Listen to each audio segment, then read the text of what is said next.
नमस्कार, स्वागत है आपका भारत लाइव में। भोरे भोर देखना शुरू कर चुके हैं आप, और भोरे भोर की मुख्य बातें और विश्लेषण शुरू करने से पहले कुछ बातें हैं जो आपसे करनी बहुत ज़रूरी है। सबसे पहले तो आप लोगों का जो प्यार और आशीर्वाद मिल रहा है उसके लिए बहुत बहुत आभारी हैं, बहुत बहुत धन्यवाद आपको देते हैं। हमारी ये भारत लाइव की टीम आपके सहयोग और साथ के दम पर 4 लाख के क्लब में पहुंचने जा रही है। आप सभी से आग्रह होगा कि आप जितना अधिक से अधिक हो सके भारत लाइव को अपना समझें और अधिक से अधिक लोगों तक सब्सक्राइब करने और बेल आइकॉन दबाकर सभी खबरों को मुफ्त में देखने और उस पर अपनी प्रतिक्रिया देने की बात जरूर कहें। ये आपकी एक नागरिक होने के नाते जिम्मेवारी भी बनती है, क्योंकि अच्छी और सच्ची बातें अधिक से अधिक लोगों तक जानी चाहिए। आइए हम शुरू करते हैं आज भोरे भोर की वो मिस्ट्री जिसे अब तक सुलझाने में नीतीश कुमार फेल होते गए हैं।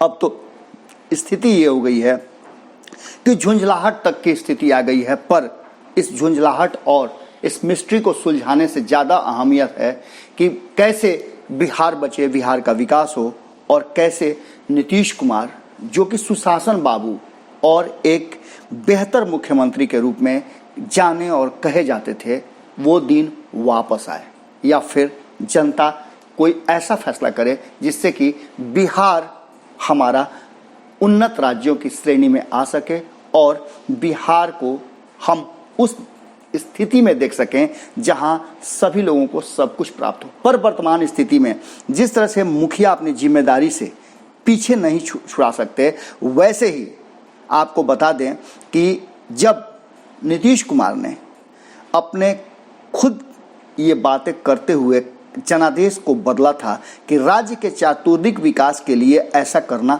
बहुत ज़रूरी है। आपको याद होगा 2015 में बिहार की जनता ने महागठबंधन को एक बड़े जनादेश के साथ सत्ता की चाबी दी थी। वहीं नीतीश कुमार ने इस सत्ता की चाबी को किसी और के हवाले कर दिया और महागठबंधन छोड़कर एनडीए में पुनः वापस चले गए थे।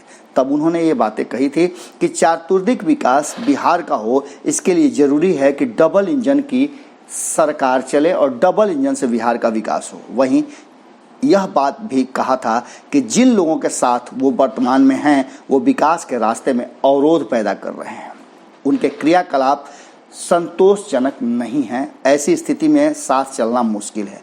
पर उसके बाद भी यदि जो मूलभूत ज़रूरतें हैं, शिक्षा, स्वास्थ्य, रोजगार, सुरक्षा, तो दोष किस पर जाएगा? इस विषय पर विपक्ष की छोड़िए ना, आपके अपने साथी अर्थात कि नीतीश कुमार के साथ रहने वाले, वर्षों से जो साथ चल रहे हैं, उन्होंने भी खुलेआम स्वीकार किया है कि राज्य की स्थिति ठीक नहीं है। यही कारण है कि अब मजबूर हो विपक्ष और जनता की आवाज़ पर केंद्रीय टीम आपके राज्य बिहार में आई है और सबसे सुंदर और विकासशील राज्यों की होड़ में सबसे ऊपर बताए जाने वाले बिहार को हर फ्रंट पर फेल बताया है। आंकड़े बता रहे हैं, सर्वे के कई ऐसे आंकड़े हैं जो इस बात की तस्दीक कर रहे हैं कि बिहार सबसे फिसड्डी राज्य है और हर क्षेत्र में है। जो टीम सर्वे के लिए आई थी अपनी व्यवस्था पर सवाल खड़े किए हैं। अब समझ सकते हैं आप कि कोरोना सहित अस्पतालों की स्थिति, संक्रमितों के हालात पर घोर चिंता व्यक्त की गई है। कोरोना के प्रारंभिक समय में जब मास्क लगाए कर्मचारियों को देखकर नीतीश कुमार जी भड़क गए थे, तब भी ये बातें हमने आपके सामने रखी थी कि शायद वो इसकी बारीकियों और उसकी मजबूरियों को नहीं समझ पा रहे हैं। आज 3 महीने में मास्क नहीं पहनने पर इसी नीतीश कुमार की सरकार फाइन लगा रही है। सारे दावों की धज्जियां आपके ही एनडीए की सरकार द्वारा नियुक्त केंद्रीय टीम उड़ा रही है। कभी दिल्ली और महाराष्ट्र की सरकारों पर तंज कसने वाले आपके करीबी नेताओं के आज सुर बदल गए हैं। ये दोहरी नीति क्यों? जब आप जानते हैं और सारी बातें शुरुआती क्षण में ही स्पष्ट हो गई थी कि कोरोना से बचाव जब खुद आप नहीं करेंगे तो कोई दवा नहीं बनी है जो आपको बचा ले। यानी कि कोरोना से लड़ने का जो रास्ता बताया गया है वही कारगर है। इन सब पर तंज कसते हुए आपके करीबियों ने लगातार उन राज्यों पर जहां कोरोना के संक्रमण बढ़ रहे थे हमले किए थे। अब बिहार उसी दौर से गुजर रहा है, तब आपके सुर बदल गए हैं और उन्हीं बातों को आप दोहरा रहे हैं। चुनाव को आपने सबसे ऊपर रखा, जिस पर भरोसा कर लोगों ने अपना मुस्तकबिल सौंपा, उसी ने मौत के मुहाने पर लाकर खड़ा कर दिया। बड़ी मौजू है वो गाना कि भरोसा कर लिया जिस पर उसी ने हमको लूटा है। एक तरफ कोरोना वायरस से बिहार की स्थिति दिन पर दिन बिगड़ती जा रही है। इसका अंदाजा आप 3 बातों से लगा सकते हैं। पहली, हर दिन जांच की संख्या और पॉजिटिव पाए जाने वाले मरीजों का प्रतिशत लगभग 15% के ऊपर है। हालांकि राज्य सरकार की तरफ से इस आंकड़ों को हर दिन उलट पलट कर पेश किया जाता रहा है ताकि लोगों में भ्रम बना रहे। दूसरी, जांच की क्या गति है। कई जिलों में सैंपल जांच के अभाव में या खराब हो जाने की स्थिति में रिपोर्ट 4 से 5 दिनों में आते हैं। तीसरी, राज्य के मुख्य राजनीतिक दल भाजपा के दफ्तर को इसलिए सील करना पड़ा क्योंकि वहां अधिक से अधिक लोग संक्रमित पाए गए थे और खुद इसके लिए राज्य इकाई के अध्यक्ष डॉक्टर संजय जायसवाल फिलहाल पॉजिटिव पाए गए हैं और अस्पताल में भर्ती हैं। इतना ही नहीं, आपने देखा होगा विधान परिषद के अध्यक्ष किस तरह से, कार्यकारी अध्यक्ष की मैं बात कर रहा हूं, किस तरह से पॉजिटिव पाएगा, उनका पूरा परिवार पाएगा। इसके अलावे हर राजनीतिक दल में लोग पॉजिटिव पाए गए जो सत्ता में बैठी हुई है। यह नहीं कि बिहार सरकार का कोई भी किसी भी स्तर पर अधिकारी हो, मंत्री हो या अन्य दल के नेता, कोई भी बिहार सरकार के अस्पताल में अपना इलाज नहीं कराना चाहता है। ये है स्थिति बिहार के अस्पतालों की। सभी एम्स पटना में अपनी पहुंच और पद के आधार पर भर्ती हो रहे हैं, जो यह साबित करता है कि बिहार की स्वास्थ्य व्यवस्था और अस्पताल के हालात कितने खराब हैं। मुख्यमंत्री नीतीश कुमार अपने संबंधी के इलाज के लिए भी एम्स पटना जाना बेहतर समझते हैं। इस बीच यह सवाल उठता है कि क्या कारण है कि आखिर केंद्र को अपनी विशेष टीम रविवार को भेज करके और वर्तमान स्थिति को लेकर के जांच करानी पड़ती है और मुख्यमंत्री नीतीश कुमार को कैसे दोष से मुक्त किया जा सके। कहा यह जा रहा है कि ये टीम नीतीश कुमार को बाहर निकालने के लिए साजिशन तैयार की गई है, पर जिस तरह से जो आंकड़े आ रहे हैं और जिस तरह से उनके चेहरे के भाव हैं, साफ स्पष्ट बता रहे हैं कि लव अग्रवाल जब बिहार आए थे सर्वे टीम के साथ, तो उनके चेहरे के भाव ने स्पष्ट कर दिया था। कई मीडिया चैनल्स पे आपने देखा होगा, तस्वीरें साफ बता रही थी कि लव अग्रवाल की स्थिति और उनके जो भाव थे वो बता रहे थे कि बिहार की स्थिति बहुत दयनीय है। सीएम नीतीश कुमार पर जिम्मेवारी इसलिए बनती है कि कोरोना के शुरू से उन्होंने कमान अपने हाथ में रखी है। उनसे सबसे बड़ी भूल मार्च महीने में विशेष ट्रेनों के आवागमन पर रोक लगवाने की पहल थी, क्योंकि मार्च महीने में संक्रमण इतना नहीं फैला था और अगर उस समय श्रमिकों को आने की इजाज़त दे दिए होते तो बिहार को इतना कष्ट नहीं झेलना पड़ता, जिसकी बात लगातार विपक्ष उठाता रहा है। और हमने भी लाइव के माध्यम से सारे सांसदों और मंत्रियों तक ये बात पहुंचाने का प्रयास किया है कि अभी स्थिति ठीक है, अभी आप लोगों को वापस बुला सकते हैं। इससे 2 फायदे होंगे। पहला तो ये, वो भुखमरी के कगार पर नहीं जाएंगे, और दूसरा कि वो अपने घरों में चले आएंगे, तो सरकार की जिम्मेवारी भी थोड़ी कम होगी। मार्च महीने के अंत में जब राजस्थान, हरियाणा और दिल्ली से केजरीवाल सरकार और यूपी की योगी आदित्यनाथ सरकार की मदद से लोग आ रहे थे, उस समय भी नीतीश कुमार ने अड़ंगा लगा दिया। अक्सर नीतीश कुमार इन सब चीज़ों को अपनी प्रतिष्ठा बना लेते हैं और कई बार ऐसी बातें हुई हैं जब नीतीश कुमार ने अन्य राज्यों की मदद ठुकराई है। कभी वो मुख्यमंत्री रहे नरेंद्र मोदी के भी सेवाओं को और उनके द्वारा भेजे गए राहत को ठुकराया था। अब ये अड़ंगा काफ़ी भारी पड़ रहा है। भले ही उसका विरोध कानूनी आधार पर हो, लेकिन यह भी सच है कि उस समय भी जब लोग आए तो अब तक बिहार सरकार का स्वास्थ्य विभाग यह साबित नहीं कर सकता कि उसमें एक भी व्यक्ति संक्रमित था या नहीं। स्वास्थ्य विभाग पर कोरोना को लेकर तैयारियों की बड़ी जिम्मेदारी थी। स्वास्थ्य विभाग बीजेपी के पास था। मंगल पांडे मंत्री हैं, पर अचानक से स्वास्थ्य विभाग के प्रधान सचिव संजय कुमार को विभाग से बाहर का रास्ता दिखा दिया गया। खूब चर्चाएं हुई। कहा जाता है कि मुख्यमंत्री नीतीश कुमार ने अपने सहयोगी भाजपा के दबाव में मई महीने के बीच में स्वास्थ्य विभाग के प्रधान सचिव संजय कुमार का तबादला कर दिया, जो खुद नीतीश कुमार के कट्टर समर्थक भी मानते हैं कि यह एक आत्मघाती फैसला था, क्योंकि उनकी जितनी विभाग पर पकड़ थी और जितने ज़्यादा उनके पास समझ थी इस विभाग को लेकर के, वो बिहार के लिए बहुत ही ज़्यादा बेहतर था और इसका खामियाजा भी भुगतना पड़ा। दबे जुबान में विभाग के कई अधिकारी कहते हैं कि युद्ध के बीच में जनरल को बदलना पूरी तरह से सेना के मनोबल पर भारी पड़ता है, उसके प्रतिकूल असर पड़ते हैं। जब तक संजय कुमार रहे, बिहार में आंकड़ों की पूरी देश में चर्चा होती रही थी और आज बिहार का डेटा जो है सबसे अविश्वसनीय माना जाता है। कई बार मंगल पांडे और संजय कुमार के बीच आंकड़ों को लेकर भिन्नता भी देखने को मिली, पर संजय अग्रवाल ने पूरी मजबूती से सही आंकड़े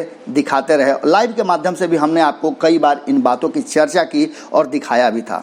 आपको बता दें कि शुरुआत में जब नीतीश कुमार की ही मांग पर केंद्र ने अंतर्राज्यीय लोगों को आने जाने की अनुमति दी, तो उस समय क्या नीतीश कुमार का यह निर्णय सही था? लोगों के आने जाने के लिए ट्रेन सही रहेगी? उन्होंने ट्रेन में सवारी करने वाले अपने बिहारियों का भाड़ा इस आधार पर नहीं दिया था कि जब तक वो आकर कैंप में नहीं रहेंगे तब तक न्यूनतम 1000 रुपये उनके खाते में ट्रांसफ़र नहीं किए जाएंगे। इसके पीछे की सोच यह थी कि अगर एक बार बिहार सरकार ट्रेनों का भाड़ा उठा लेगी तो उसकी घोषणा कर देगी तो लोग की संख्या काफ़ी ज़्यादा होगी। सरकारी आंकड़ों के अनुसार 22 लाख से अधिक लोग ट्रेनों से आए और करीब 10 लाख लोग अपने साधनों से वापस आए हैं। जांच की कोई व्यवस्था समुचित नहीं हुई। ये भी हमने आपको दिखाया था कि किस तरह से लोग जांच कराने के लिए छटपटा रहे थे और इधर उधर दौड़ रहे थे। नीतीश कुमार के बारे में कहा जाता है कि चुनाव पर कोई असर न हो, इसलिए कई महीनों में जब उन्होंने देखा कि प्रवासी श्रमिकों में बहुत ज़्यादा संक्रमण पाया जा रहा है, तो दिल्ली, मुंबई और गुजरात से आए लोगों को टेस्टिंग से अलग रखने का निर्देश उनके इशारे पर दिया गया। इस बार का प्रमाण खुद बिहार सरकार के स्वास्थ्य विभाग के आंकड़ों से मिलता है, जब राज्य सरकार ने ये आंकड़ा देना बंद कर दिया कि आखिर संक्रमितों में प्रवासी श्रमिकों की संख्या कितनी ज़्यादा है। हालांकि नीतीश कुमार ने जांच के स्तर को, जांच की प्रक्रिया को और तेज करने की बात कही। 10 लाख तक उन्होंने लक्ष्य रखा, जिसे कहा जा रहा है सरकार की तरफ से कि पूरा कर लिया गया। आखिरकार 30 लाख से अधिक प्रवासी मजदूर जो आए, टेस्टिंग हुई, तो उसका जवाब देने से बचने का आखिर सरकार की क्या मंशा थी? जांच की गति नीतीश कुमार के बार बार कहने पर भी पिछले 5 दिनों में 10,000 पहुंची है और उसे 20,000 तक पहुंचाने का नीतीश कुमार ने निर्देश भी दिया है। पर इसके लिए क्या कुछ हो रहा है, ये पूरी तरह से अभी भी अंधेरे में है। डॉक्टर और स्टाफ संक्रमित हो रहे हैं, जिससे जांच कई दिनों तक रुक जाता है। नीतीश कुमार राज्य के मुखिया हैं, लेकिन लगातार कई दिनों से केवल और केवल अपनी पार्टी के कार्यकर्ताओं को मास्क कैसे पहने और सरकार के कामकाज के अलावा ये भी सिखाएं कि कैसे लोग उनके काम को ज़्यादा तरजीह दें। आपको बता दें कि लगातार नेता पॉजिटिव होते जा रहे हैं। नीतीश कुमार की पूरी तरह जिस तरह से उनकी लापरवाही दिख रही है, हालांकि कहा यह जा रहा है कि नीतीश कुमार पूरी तरह से एकदम इन सब चीज़ों पर है। जब राज्य के राजधानी में स्थिति भयावह है तो आप समझ सकते हैं कि राज्यों के जिलों में क्या स्थिति होगी और दूर दराज इलाकों में क्या स्थिति होगी। नीतीश कुमार की पूरी सरकार का फोकस अभी भी कोरोना से निपटने के लिए कदम उठाने से ज़्यादा अखबार और खासकर हिंदी अखबारों में पॉजिटिव मरीजों की संख्या बताने और मुख्य पृष्ठ पर इसे बड़ी ही ढंग से छापने के पर केंद्रित है। इसके इन बातों से आशंका बढ़ रही है कि आने वाले दिनों में स्थिति और भयावह होगी। केंद्रीय सर्वे टीम भी स्थिति को भयावह बता रही है। इधर नीतीश कुमार की पार्टी चुनावी चौपड़ बिछाने में लगी हुई है। डिजिटल और वर्चुअल रैली में जुटी नीतीश कुमार की पूरी टीम अब इस बात की चिंता से दूर है कि आखिर कोरोना का क्या होगा। उनकी चिंताएं सिर्फ चुनाव आयोग से ज़्यादा इस बात की है कि उनके पंचरत्न ये चाह रहे हैं और खुद नीतीश कुमार भी चाह रहे हैं कि चुनाव अपने समय पर हो। वर्चुअल रैली में भले ही लोग नहीं जुट रहे हों, पर नेताओं का प्रवचन और नीतीश गान जारी है। इन सब के बीच नीतीश कुमार पर सवाल उठने लाजमी हैं, चूंकि मुखिया वही हैं। आपको याद होगा कि गिरिराज सिंह ने कभी कहा था कि ताली कप्तान को तो गाली भी कप्तान को, और कप्तान कौन है ये भारतीय जनता पार्टी ने स्पष्ट रूप से कई बार कह दिया है कि बिहार में कप्तान तो नीतीश कुमार ही हैं। अब इसके पीछे विपक्ष अगर हमला करता है तो नीतीश के लोग उस पर चढ़ बैठते हैं, पर सच्चाई यही है कि जब सत्ता में बैठे साथी ही नीतीश कुमार के ऊपर आरोप लगा रहे हैं तो विपक्ष अगर कह रहा है जनता त्रस्त है, जनता त्राही त्राही कर रही है, तो ऐसी स्थिति में आप समझ सकते हैं कि कहां जा रहा है अपना बिहार और क्या स्थिति होने वाली है। सीएम नीतीश कुमार पर अब तो गाज उनके अपने ही केंद्रीय टीम ने सारे राज खोल करके स्पष्ट कर दिया है। बिहार की स्थिति भयावह है। आप सभी से हम आग्रह करते हैं, हाथ जोड़कर प्रार्थना करते हैं कि अपने आप को बचाइए और कोरोना से बचिए, इसलिए कि इसका कोई इलाज अब तक नहीं आया है। आप अपने आप को आइसोलेट करके, सुरक्षित करके, मास्क लगा करके, सैनिटाइजर का उपयोग करके, अपने हाथों को बार बार धो करके और सोशल डिस्टेंसिंग मेंटेन करके अपने आप को बचा सकते हैं। आप बचेंगे तो आपका परिवार बचेगा, आपका परिवार बचेगा तो समाज बचेगा, समाज बचेगा तो राज्य बचेगा, और अगर राज्य बच गया तो फिर हम विकास के नए नए मानक तय करेंगे और बिहार को विकास के रास्ते पर ले जाएंगे। सबसे जरूरी है कि आप खुद को बचाएं। कैसा लगा ये विश्लेषण जरूर बताइएगा, क्योंकि ये राजनीति नहीं, ये वो दुख है, वो कष्ट है, वो तकलीफ है जो आप रोज झेल रहे हैं और डर डर के जी रहे हैं। डरना नहीं है, कोरोना से लड़ना है, और लड़ाई उससे दूरी बना करके ही हो सकती है। अपने दुश्मन से आप जितना दूर रहेंगे उसका वार उतना ही कम आप पर होगा। फिर मिलते हैं किसी खबर और विश्लेषण के साथ, पर इतना एक बार फिर से आग्रह करेंगे कि खुद को सुरक्षित रखिए और कोरोना जैसी महामारी को हराने के लिए अपने आप को तैयार रखिए। आपके सामने वाले को भी मास्क पहनने और पूरी तरह से संज्ञान लेने की बात जरूर कहिए। नमस्कार। बढ़ाएं अपना कदम सक्सेस की ओर शिखर करियर इंस्टीट्यूट के साथ। शिखर करियर इंस्टीट्यूट पूर्वी भारत में एकमात्र कोचिंग संस्थान जो एक्सक्लूसिवली है मेडिकल एंट्रेंस एग्जाम के लिए।